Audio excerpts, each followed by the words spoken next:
So I have a disclaimer.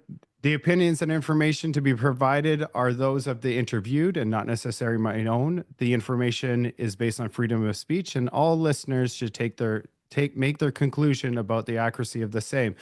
This is an unscripted, unfiltered interview, and that's what makes this so exciting. So let's go. This is Ruby Dhalla. It's a pleasure to have you on.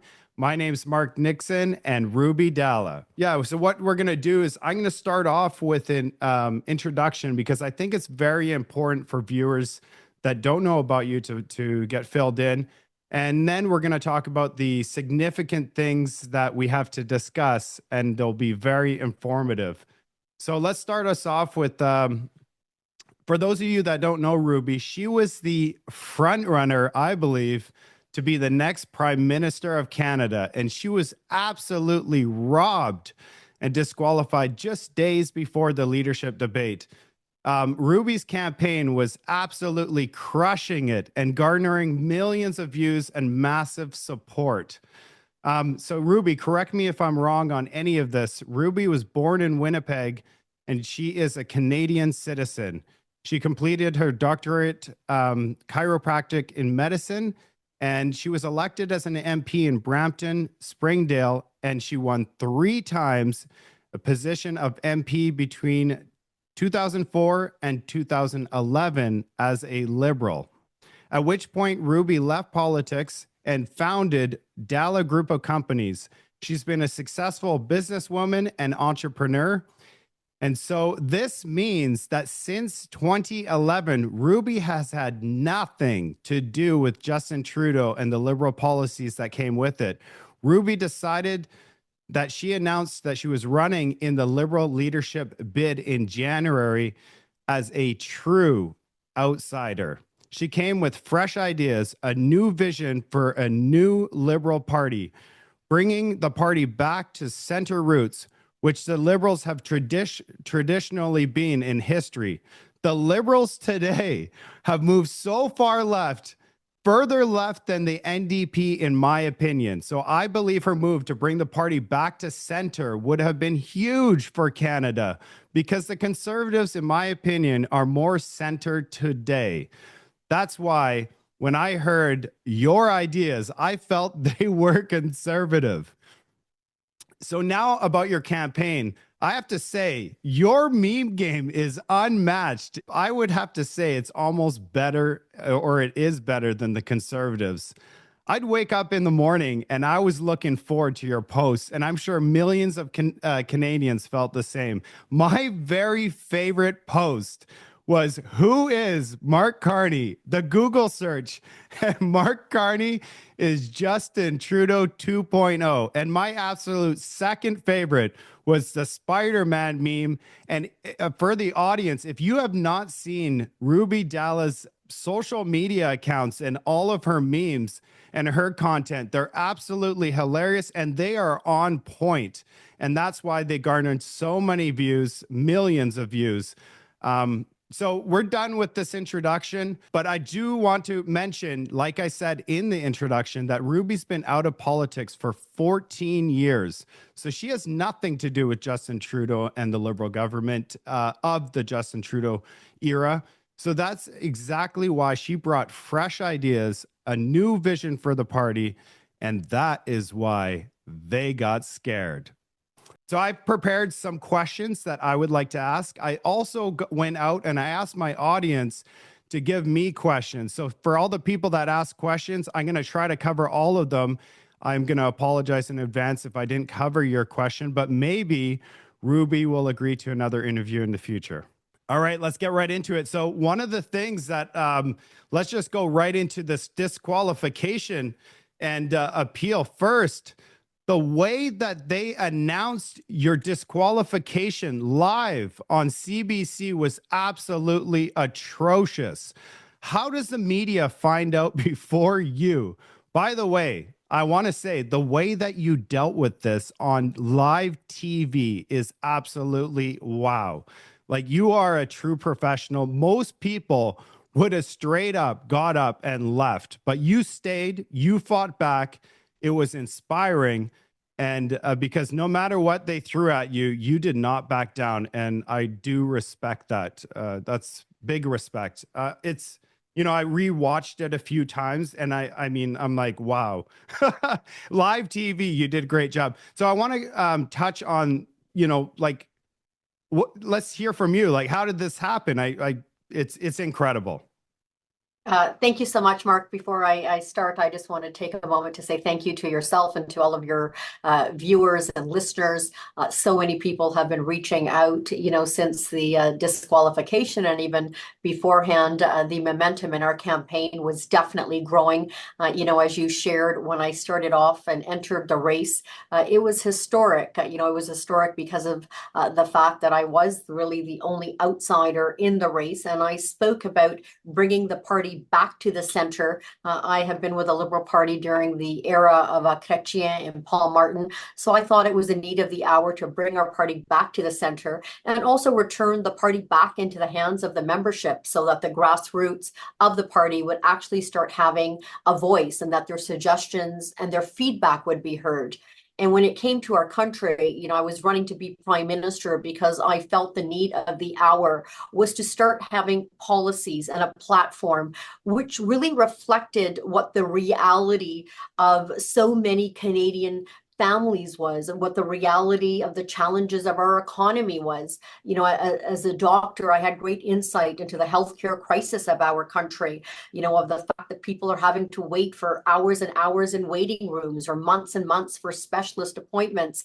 As a businesswoman, I had great insight into the challenges that entrepreneurs in our country are facing for creating jobs.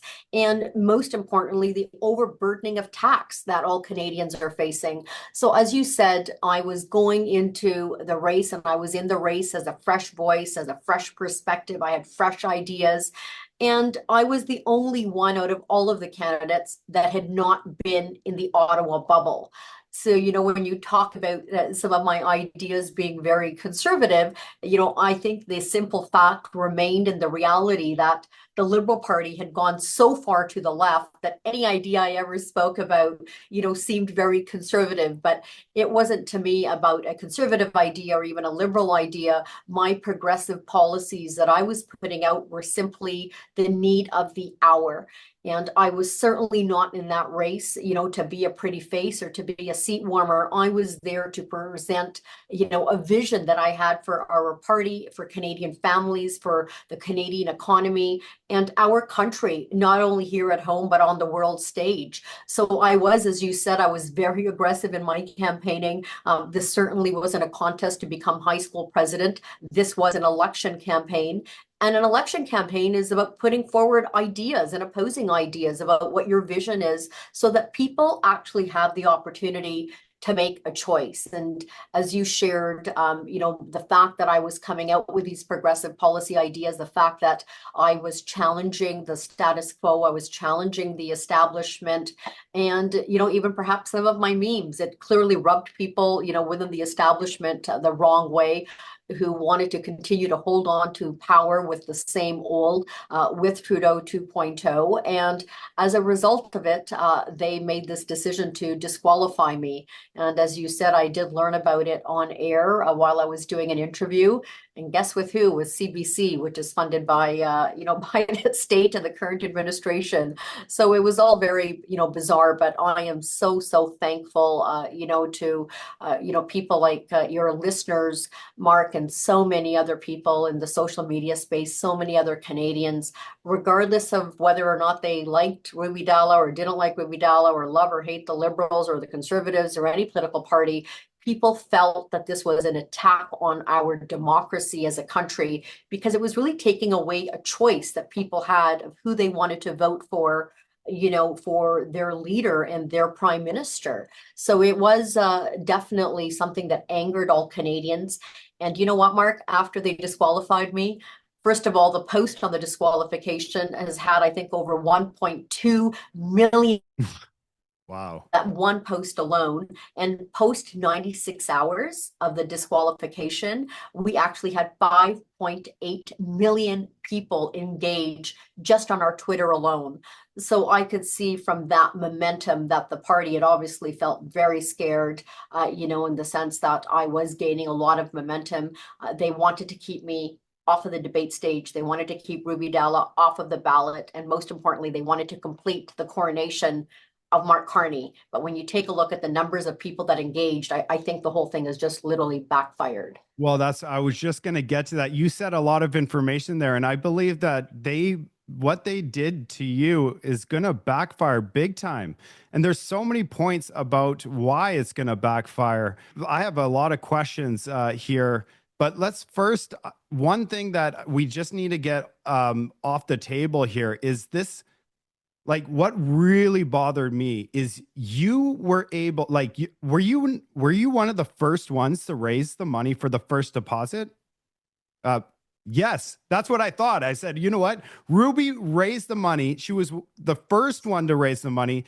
Not only that, is like, if they had any question about, your campaign, and for them to give like 10 different reasons, it's almost as if they wanted to make sure all angles were covered. They need to come up with 10 things. But for them to accept every deposit, and then once the first deposit was done, it's my understanding there's no refunds. So for them, yes, so for them to accept every single deposit after the first deposit, and they were already starting to have questions, and then they waited all the way until you made the final submission. And then they waited a few more days, and just a few days before the Liberal debate, they came up on and on air CBC and disqualified. But that's after they collected all that money. So I guess $350,000 at that too, and that $350,000 was actually given by hardworking Canadians. I just find it very bizarre, and along with thousands of other Canadians, why would you come up with these questions hours after the $350,000 was given by hardworking Canadians? And I have asked, all along, and continue to ask, that the Liberal Party of Canada should do the right thing. They should do the ethical thing, and they should return that money, not to Ruby Dhalla, but to all of the hardworking donors across Canada. Keeping it is just something that is unacceptable. It's unjust. It's unfair. And how do you disqualify, a person when all of these individuals are supporting an individual, and you not only take away their right of who they should be able to vote for, but then in the process, you also keep their money? It's just very strange, and the Liberal Party of Canada needs to return that money to the hardworking Canadians that donated it. Yeah, I agree. So I guess you're actively pursuing that so that people that's great. Yeah, that I mean, it's just so wrong what they did there. I did a calculation. The Liberal Party came out and said I believe they were able to get 400,000 people registered to be a Liberal in order to vote for the next Prime Minister of Canada. And then I saw a post a few days ago. They only had 100,000 people that are able to vote. And if you take 100,000 and you divide it by 41 million, that's like 0.23% of the population is selecting the next Prime Minister of Canada. To me, that number is just blows my mind. And it also, even more than that, they had 127,000, I think, have been verified, and only 105,000 are actually voting. And I know that we had signed up, thousands and thousands of members across Canada, but people were just so angry and so upset by this attack on democracy and this attack on fairness in the way that, I was treated. I think people have just said, you know what, we're not participating in this coronation. So it's all, it's something that is very, very surprising, and it has made Canadians so angry. And one of the other things, Mark, that people have been bringing up, it just seems that the Liberal Party of Canada has developed a habit of kicking out strong, smart, well-spoken, successful women. They did it to Dr. Jane Philpott, who was very respected across our country. They did it to Jody Wilson-Raybould, who you'll know, from your time living in British Columbia, and they did it to another member of Parliament, Selena. So that's three women right there. And then I was a second South Asian candidate, of South Asian heritage to be disqualified. So for a party that says that they champion women and they champion immigrants, the Liberal Party doesn't really seem very liberal at all. No, and I mean, Justin Trudeau coming out and saying that he's a feminist and that he was upset that America didn't select a female president. Women, I mean, and then now this, uh, I don't I know. was Like, I on mean, Fox News. I was on Fox News yesterday, and they actually played that clip, I think, of him saying that, what the Americans did was not right, and they should have selected this female president, and it was a step back for women's progress. And the anchor said, "What do you think about this?" So it's a lot of hypocrisy, I would say. yeah, I don't know why our Canadian politicians I believe, are getting too much airtime in the US because, they're just embarrassing us, in my opinion. That's just my opinion. But let's touch on a few more things. So looking back, I mean, so you've filed your appeal. It seems like they didn't even take much time. How much time between you filing the appeal and then them denying the appeal? And then also, second question would be, what would you have done different, or there's nothing you could have done different regarding the appeal? To be honest, if I perhaps would have been a seat warmer and went along with the status quo and not put forward any ideas, not spoken about any issues, not done the memes perhaps, and not spoken out, have maybe put, I don't know, tape on my mouth, maybe then, they would have think, listen, she checks all of the boxes. She's, young, she's a woman. Great, it looks good for our party. Maybe then they perhaps would have considered keeping me in the race, but obviously I think this all was a predetermined agenda. Let's get, the donors' money that are supporting Ruby Dhalla, and once we get the $350,000, let's continue through with this predetermined agenda to keep her off of the debate stage, off of the ballot, and let's just complete the coronation. If I would not have been such a threat, as you said, of my momentum growing in my campaign, I really question would they have gone out and made this type of decision. Well, I honestly, I feel like you did a service to Canada, regardless of the outcome here, because you opened up some eyes to like Canadians want to be able to see a real debate. What we saw was I call it a friendship bracelet exchange party. It was like I like your idea, and I'm going to add to that idea. And there was no. To be honest with you, I watched the debate after the fact because I actually watched you and Mario, and that interview got 10 times the viewership, which is actually incredible. And it just shows that Canadians want authenticity. They want real. They don't want scripted. And it seemed like it was just scripted. A lot of people said that they couldn't even watch it. They had to turn it off. It was so bad. It was So almost like a friendly group chat, as I call it. So it was a family-friendly group chat, and I don't think that's what Canadians were looking for. They wanted to see a real debate, and I was actually looking up the definition of debate, and in the Oxford Dictionary, and it actually states about having opposing views. And when I, saw some clips of the debate, it was everyone agreeing with each other. So it was a big family group chat, and that's not what, the registered Liberals and Canadians were looking for from someone who is going to become Prime Minister on March the 9th. no, and so that's what I think it's going to backfire for them because I believe that you are bringing to the debate.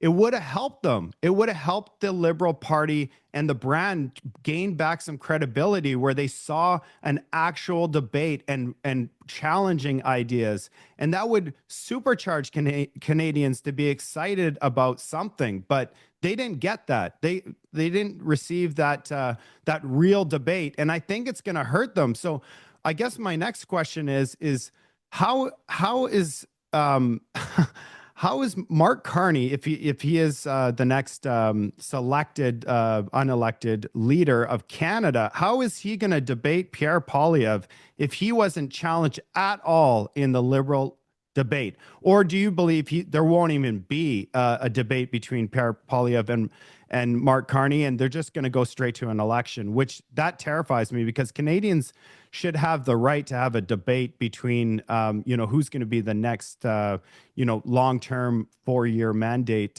prime minister.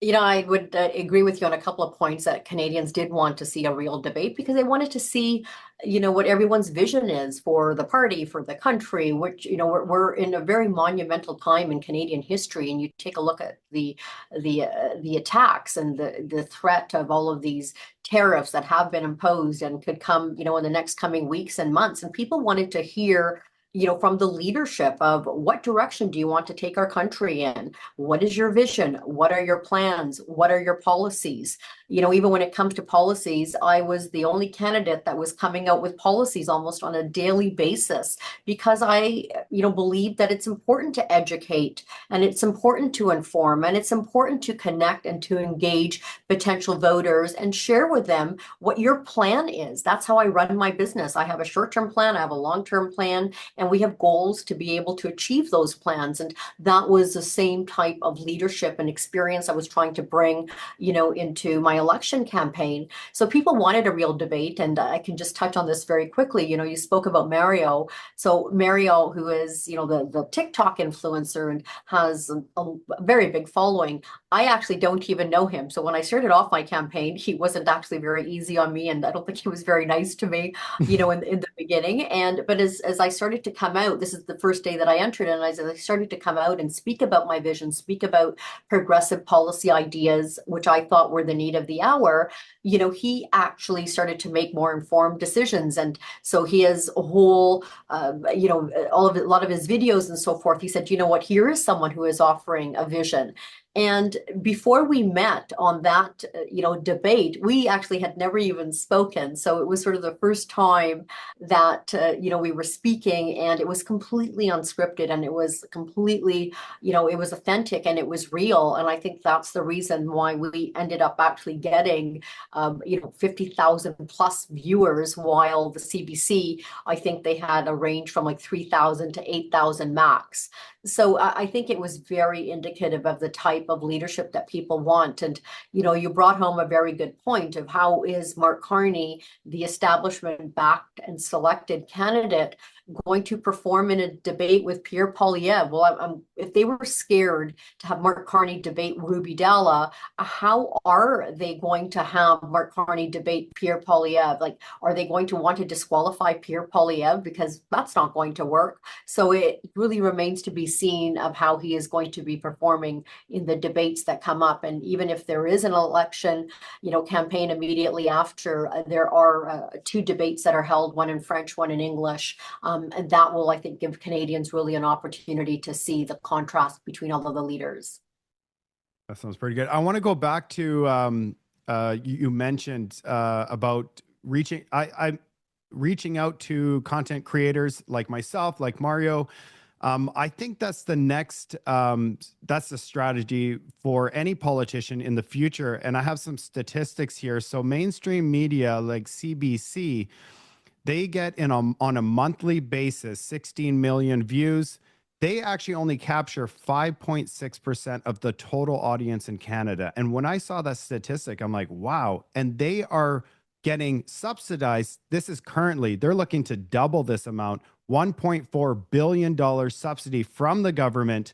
So that means $116 million per month for 16 million views. Just to put that into perspective, in 30 days, my account got 16 million views with 6.2 million unique visitors. And I am not charging the government $116 million per year. And it seems like Canadians are looking for authenticity and Canadian content that's outside of the mainstream, because what they're noticing is that it's so structured. They're not getting the real news, like the investigative journalism that used to occur. And one thing that I noticed for Donald Trump's campaign is that he used social media, and he said straight up that he won the election because of TikTok and social media. That was his strategy. He got people on the boots on the ground and was able to, get those young voters out. And the young voters traditionally haven't gone out and voted. And that's one thing that, I mean, most of the older Canadians, they're voting. So one thing that, Canada needs to really get young voters involved in politics, get them learning. And one way to do that is to use social media, in my opinion. So for you to come out and reach out, I think that hopefully other politicians are paying attention to that, and they're gonna add that to their strategy, because I think it's a winning strategy.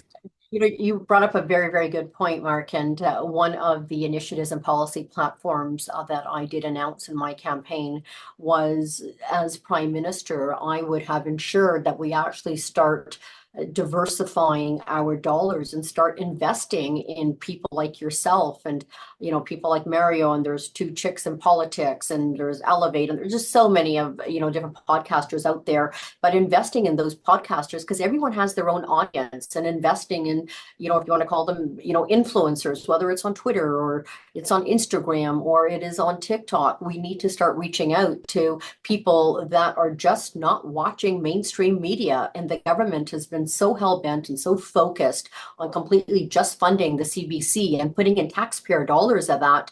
We need to ensure that we start to have diversification, because the times have changed. And that was, I think, one of the things that allowed the momentum in our campaign to grow, because I was just doing things differently, and I was speaking to what the need of the hour is. I was speaking to the real world, and we can go anywhere in the world, and people are always on their phones, and that's how they're getting the information.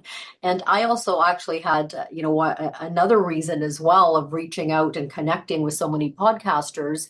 I mean, I was getting blocked not once or twice, but numerous times throughout the campaign of actually engaging and reaching out to voters. And as a result of that, I said, I need to develop alternative solutions to reach out and connect with people. So I actually had virtual town halls, and the turnout on even these virtual town halls was incredible, because people were actually getting the opportunity to be heard. I wanted to listen to them, to hear about. And some of my policy initiatives that I was announcing was based on that feedback. So I think that it was an opportunity for myself to really engage and connect, with those registered Liberals, but also to connect with Canadians through the social media outlets. So I think that moving forward, government and politicians of all political stripes really need to open their eyes, just based on the experience that, I have had, because I think that reaching out and connecting with, Canadians. We cut out a bit. You still there, Ruby? Yes. All right. So we're getting Yes, close I to the am. end. So I'd love to ask a few more questions. I think it's important, and this leads to a great time to switch over, is what's your plan here for the future? Are you going to be running in for the next election? Are you going to be running with the Liberals? Are you going independent? Are you going to join the Conservative Party? Because I believe they would probably welcome you with open arms. I'd love to hear what your thought is there. Thank you so much, Mark. I've been receiving a lot of phone calls from many different people from all political stripes, and I'm very humbled. I'm really full of gratitude, but most importantly, I'm so humbled for all of the love and the support. I put my heart and soul into this campaign.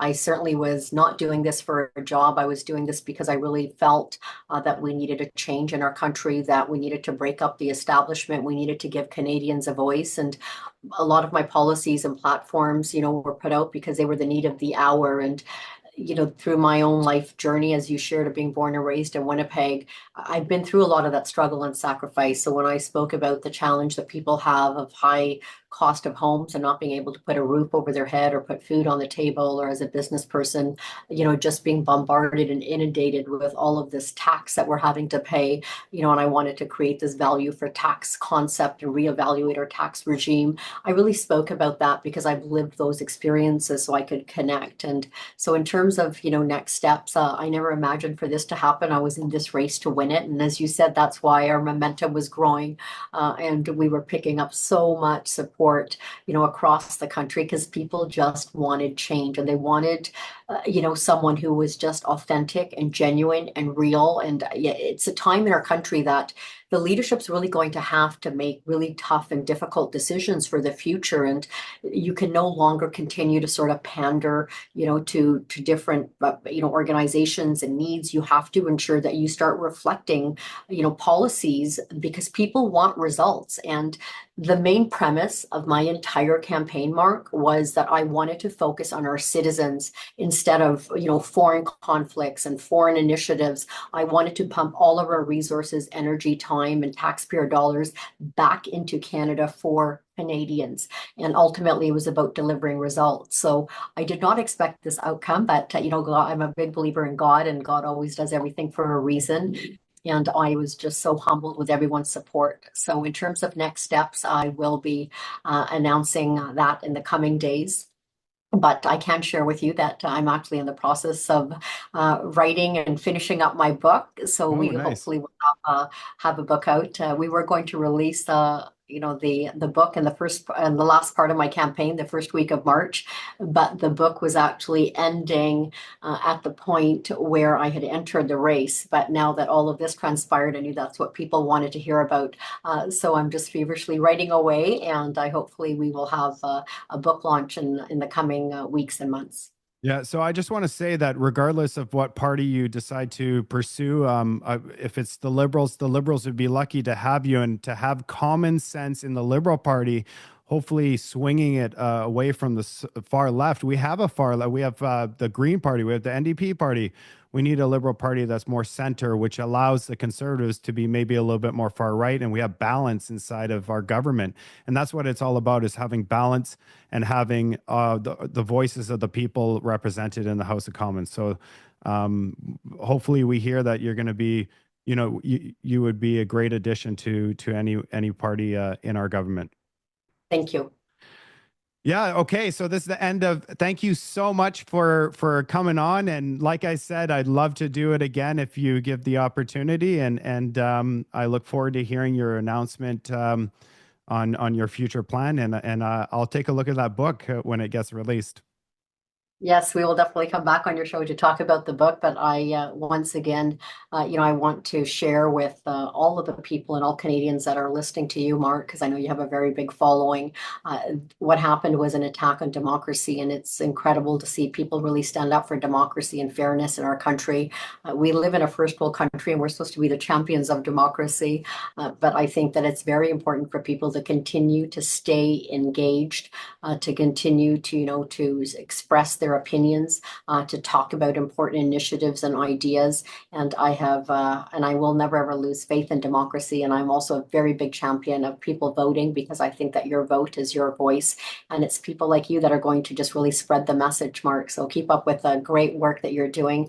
I look forward to continuing to be a very strong voice on the issues that are important to Canadian families, that are important to our country. So I had said, when I started my campaign, that Canada's comeback starts now. You can continue to count on that, and I'll continue to stand up for Canadians, and I will always continue to fight for Canada. Awesome. Thank you so much, Ruby. Thank you. I appreciate it.